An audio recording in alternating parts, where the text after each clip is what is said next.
नमस्कार. आज आपण पाहणार आहोत बिग बॉस मराठी सीझन 6 मधील एक अत्यंत भावनिक, नाट्यमय आणि चर्चेचा विषय ठरलेला भाग म्हणजेच हा भाग फक्त एक रियालिटी शोचा भाग नाही, तर तो मानवी भावना, नात्यांची गुंतागुंत, अहंकार, प्रेम, संघर्ष आणि स्वार्थ याचं जिवंत चित्रण आहे. बिग बॉसचं घर म्हणजे फक्त 4 भिंती नाही, ते एक असं व्यासपीठ आहे जिथे माणसाचे खरे चेहरे समोर येतात. इथे कोणी अभिनय करू शकत नाही, कारण कॅमेरे फक्त हालचाली नाही तर भावना देखील टिपतात. कालच्या भागात आपण पाहिलं, प्रेमाचा स्वीकार म्हणजेच वादाचा उद्रेक झाला, नव्या व्यक्तींची एंट्री झाली आणि घरातील समीकरणांना हादरवणारे निर्णय देखील झाले. चला तर मग या संपूर्ण भागात सखोल आणि भावनिक प्रवास सुरू करूया. भागाची सुरुवात नेहमीप्रमाणे घरातील सकाळपासून होते, पण ही सकाळ नेहमी सारखी नसते. काही स्पर्धक शांतपणे उठतात. ओमकार राऊत घराच्या बाहेर पडलेला आहे. काहींच्या चेहऱ्यावर कालच्या घटनांचा राग असतो, तर काही आतून खूप काही विचार करत असतात. घरात एक विचित्र शांतता पसरलेली असते. ही शांतता खरी नसते, ती वादाच्या वादळापूर्वीची शांतता असते. स्वयंपाकघरात हलक्या आवाजात कुजबूज सुरू करते. बेडरूममध्ये गटांमध्ये चर्चा सुरू असतात. कॅमेरे प्रत्येक हावभाव टिपत असतात. या भागाचा सर्वात महत्त्वाचा पॉईंट ठरतो राकेश बापटचा भावनिक क्षण. राकेश एक शांत, संयमी, विचारपूर्वक बोलणारा व्यक्ती आहे. तो फारसा आरडाओरडा करत नाही, पण जेव्हा बोलतो तेव्हा मनातून बोलतो. तो प्राजक्तासोबत बसून आयुष्याबद्दल बोलतो. हा संवाद कोणत्याही स्क्रिप्ट सारखा वाटत नाही, तो अगदी खरा, साधा आणि प्रामाणिक वाटतो. राकेश आपल्या भूतकाळाबद्दल सांगतो, नात्यांमधील अपयश, शिकलेले धडे आणि पुन्हा विश्वास ठेवण्याची भीती.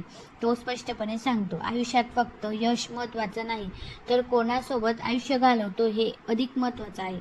तो लग्नाबद्दल बोलतो, पण दबाव न देता, अपेक्षा न ठेवता. प्राजक्ता शांतपणे ऐकते. तिच्या डोळ्यात भावना दिसतात, पण शब्द फार कमी असतात. हा क्षण घरातील इतर स्पर्धकांनाही हलवतो. काही जण भावुक होतात, काही जण संशयाने पाहतात, तर काही जण याला गेम समजतात. राखी सावंतची वादळासारखी एंट्री. आणि मग अचानक राखी सावंत घरात येते. बिग बॉस घराचा दरवाजा उघडतात. सगळे स्पर्धक स्तब्ध होतात. समोर उभी असलेली राखी सावंत, तिची एंट्री म्हणजे शांत तलावात फेकलेला दगड नाही, तर थेट वादळ आहे. मोठ्या आवाजात बोलते, सगळ्यांना चकित करते आणि लगेच घरावर आपली छाप सोडते. आल्या लगेच तन्वी कोलतेला म्हणते, तन्वी कोलतेला म्हणते, मी आता तुला नक्कीच सोलते. ती स्पष्ट सांगते, मी ते शांत बसायला आलेली नाही. घरकामाबाबत ती थेट नकार देते. यामुळे घरातील काही सदस्य चिडतात. सागरने तिला विचारलं की राखी सावंत, तू काय करणार आहे? तर ती बोलली, मी 2च कामं करेल, एक खायचं आणि एक झोपायचं. काही जण तिला मजेशीर समजतात, तर काही जण तिला धोका मानतात. राखीच्या येण्याने घरातील जुनी समीकरणं ढळून निघतात. विष आणि अमृत टास्क ही देखील परीक्षा राखीच्या सभोवताली करण्यात आली. बिग बॉस देतात एक खास टास्क, विष आणि अमृत. हा टास्क शारीरिक नाही, ती मानसिक आहे आणि स्ट्रॅटेजिकली बोलायचे होते एकमेकांविरुद्ध. त्या टास्कमध्ये कोणाला वाचवायचं, कोणावर विश्वास ठेवायचा आणि कोणाला अडचणीत टाकायचं हे सर्वपणे राखीवर डिपेंड होते. इथे खरी मैत्री तपासली जाते. जुने वाद पुन्हा उफाळून येतात. काही जण स्वार्थी निर्णय घेतात, काही जण भावनांवर निर्णय घेतात, तर काही जण पूर्णपणे रणनीती खेळतात. या टास्कमध्ये रण नव्हतं, आरोप प्रत्यारोप होतात. इतर प्रेक्षकांना खरी मजा यातच असते. टास्क संपल्यानंतर खरात चर्चा सुरू होते. कोणाकोणाला फसवते, कोण कोणाच्या बाजूने आहे हे सगळं उघड होतं. काही जण गुपचूप गट बनवतात, काही जण एकटे पडतात. राखी सावंतचा प्रभाव स्पष्ट दिसतो. ती जिथे बसते तिथे चर्चा करते. राकेश आणि प्राजक्ताचा विषय पुन्हा निघतो. तो प्रेम आहे का गेम, हा प्रश्न घरात आणि बाहेर दोन्हीकडे घुमतो आहे. या भागानंतर सोशल मीडियावर चर्चा, वाद, समर्थन आणि ट्रोलिंग सगळं सुरू केलं आहे. काही लोक म्हणतात हा सीझन आतापर्यंत सगळ्यात इमोशनल आहे, तर काही म्हणतात आता खरा बिग बॉस सुरू झाला आहे. बिग बॉस मराठी सीझन 6चा हा भाग आपल्याला एकच शिकवतो, माणूस कुठे असो त्याच्या भावना खऱ्या असतात. जसं अमृत आणि विष टास्क झाला, त्या टास्कमध्ये फर्स्टली समोर आले अनुश्री आणि प्राजक्ता. तेव्हा प्राजक्ताला पाण्यात ढकलले आणि अनुश्रीला एक नवीन चान्स दिला राखी सावंतने.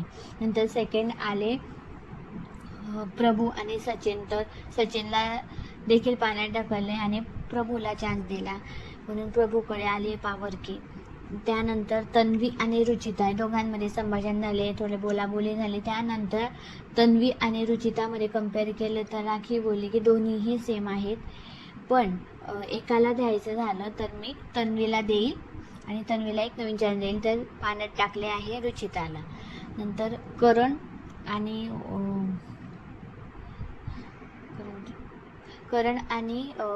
दीपालीताई होत्या. तर दीपालीताईला पाण्यात ढकलून करणला देखील एक नवीन चॅनल दिला आणि पावरकीला हे केलेलं आहे. त्यानंतर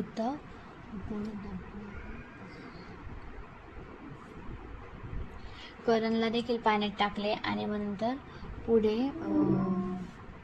करणला एक पावरकी दिली आणि दीपालीताईला पाण्यात टाकले आहे. नंतर रोशन दादा आणि इकडून कोण होते,